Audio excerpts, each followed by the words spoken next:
The National Prosecuting Authority plans to prosecute former Stellenbosch student Theuns du Toit for urinating on another student's belongings. Du Toit was expelled from the university after he was filmed urinating on the belongings of a fellow student, Babalo Ndwanya. He has also been found guilty of contravening the university's disciplinary code for students. Joining us now is the Western Cape Provincial Chair of SASCO, Sifiso Zungu. Sifiso, thank you so much for joining us this evening. Good evening to you. Good evening. Thank you for having us. Let's get your reaction. Do you think justice will prevail?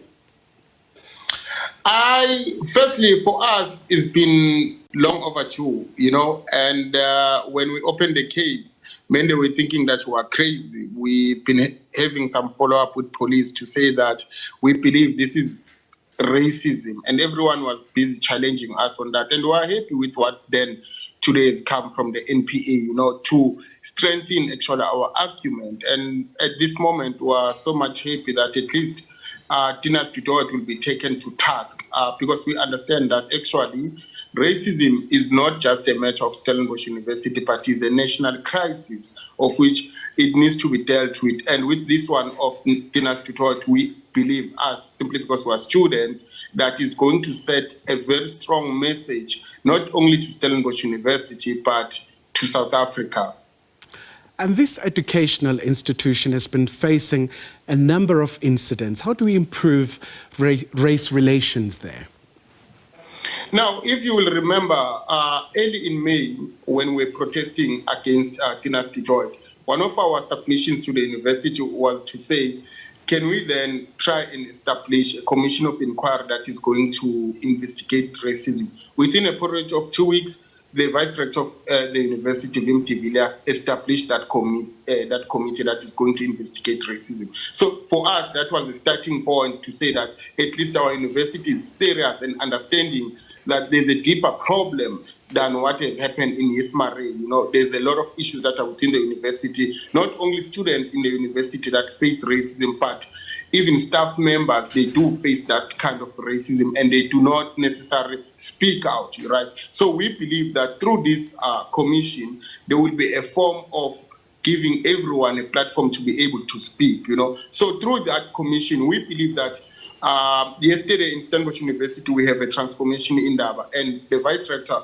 Wim de Villiers, did confirm that within a week or two, in this October, there will be a recommendation that is going to be released from the commission itself. So we're just waiting for that, and we believe that it's going to deeply speak about the serious problems that are within the space of university on a racism case. And this incident caused a stir in the country and almost represent a long-standing challenge we have in South Africa, given, of course, the legacy of apartheid. Yeah, of course, we're not surprised because we understand how then Stellenbosch was formed or how then Stellenbosch became to Stellenbosch University. Its formation is on the lines of racism. So to us, when it happens, we're not necessarily shocked that much to say this thing can happen because racism is happening daily, not just in Stellenbosch University, but in South Africa in particular, right? So our hope is to transcend this thing to the nation of South Africa to say that this commission that is going to investigate racism, it should not only be isolated to Stellenbosch University, but it must transcend to the whole country because racism is not the problem of Stellenbosch University, but is the problem of South Africa. And do you have faith in the NPA? We were hesitant at first, because we're consistently going to police station to say, why even this day, Theuns du Toit is not arrested? And they were saying, no, they are waiting for the side of the NPA to say something. It's been long overdue, but we hope that at least come to this day, they've announced that actually they need to take further action around Theuns du Toit. So we're hoping that the fact that they are taking him to task, there's something that they've seen. They wouldn't have just taken him to task if there's nothing that will come out for their position, right? Because we understand that everyone in South Africa is abided by the laws that are within, right? So we are just hoping that through their processes, Theuns du Toit is going to be found guilty, because there is no way that the University of Stellenbosch will be able to find Theuns du Toit guilty, but yet the NPA cannot do that. And as student organizations, what are you doing on the ground to ensure that there is harmony to avoid such incidents? Now, of course, the primary agenda, as what SASCO inspires us to do, is to, of course, try by all means that we transform institutions of higher learning, right? So part of the reason, therefore, you will find us participating in all these committees that are established within the university to say, let's transform the institution. So we participate there, we submit our own understanding what can or what transformation could mean for us as students, So that's our primary approach to things, to say that we are intellectuals, we are material of this university, we are able to engage at an intellectual level. Let's make sure that we do not go to social media and make noise, but when we are invited to discussions, we're not participating. So part of the things that we're inspiring to students that are within SASCO, they participate and they submit very critical points within those kind of committees that are established by the university, because we said to the university, we do not want them to try and manage racism, because if they're going to manage, not deal with racism, it's going to be a problem, because that approach is going to catch up with them. That's the reason, therefore, we find us who are participating within that.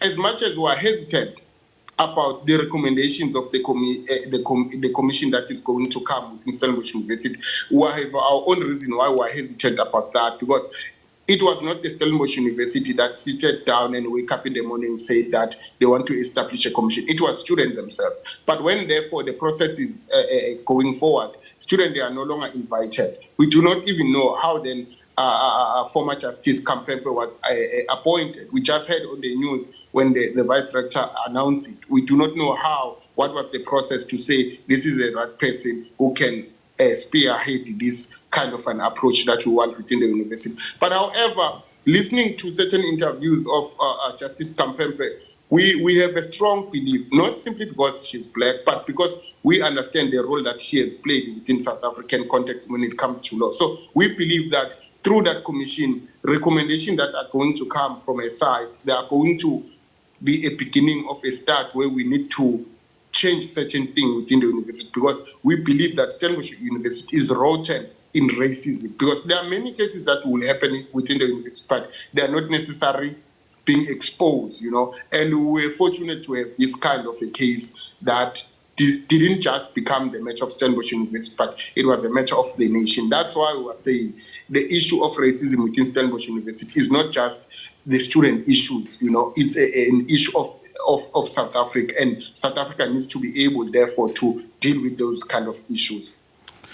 And are you in contact with the affected student, Babalo Ndwanya? Yes, we take Babalo as our brother. Each and every day we are in contact with him. But our only worry is that we do not believe, as a student movement, as much as he will say he's fine, but we do not believe that psychological is fine, emotional is fine. We are very hesitant when it comes to that, but we'll just take his word. But you can see when someone is fine and someone is claiming that I'm fine, but you can see that this one is not fine. So ours now, as earlier last week, we're speaking with him to say that please do not avoid certain processes that are within the university in terms of attending psychologists that needs to assist you to at least become better in terms of dealing with the whole situation itself. But we do not believe that he has get to a level to be normal, because myself as a student in Stellenbosch University, I'm not normal with the same case that has happened. So I do not believe that him as a victim of that case is already normal. So there's no way. And our worry is that the same people who are claiming to be very close to him, they are very far to be found around him. If you can interview or have a conversation with our vice rector or anyone within the university staff members, ask them, when did you last meet Baba? They don't know, because it's not within their interest to always check with him. But us as student leaders, we have that role to always get contact with him, and we understand that he's not totally fine. But we hope how then academically is still progressing. As much as there is a gap that is there, especially that first semester, but we are trying by all means as an organization to make sure that we support him, that at least with this last semester he performs well. All right, so thank you so much indeed for your time. Of course, that was the Provincial Chair of SASCO, Sifiso Zungu.